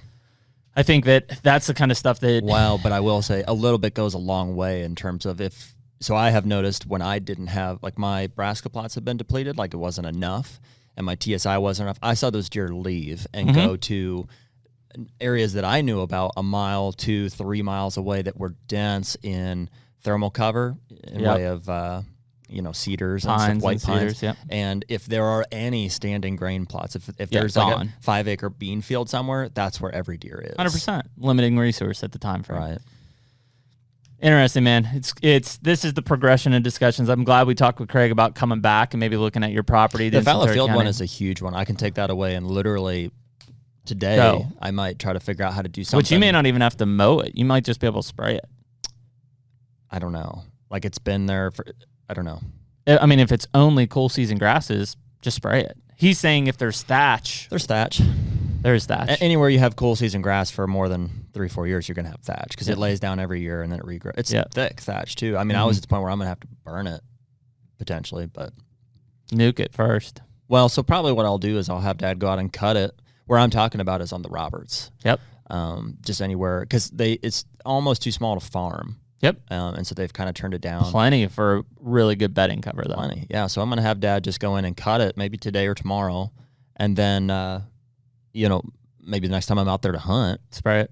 Like third week of October, I'll just spray everything. And then we'll let it go for a couple of years and just see how she does.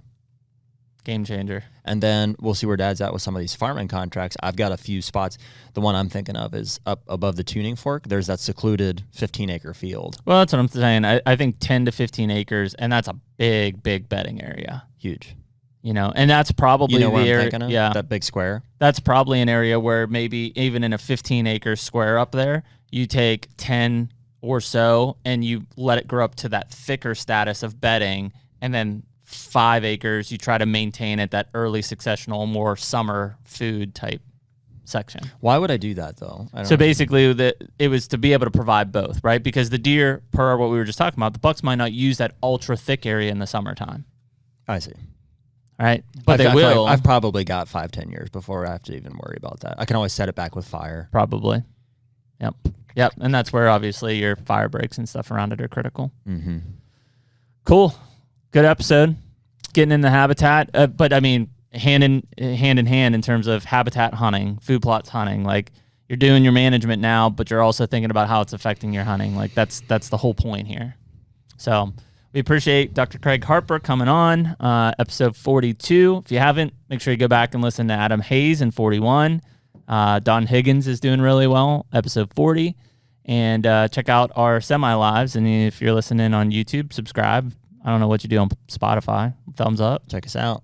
Whatever. Just listen to it. If you enjoy it, let us know. All right. We'll see you next time on HUNTR Podcast. Later. Take me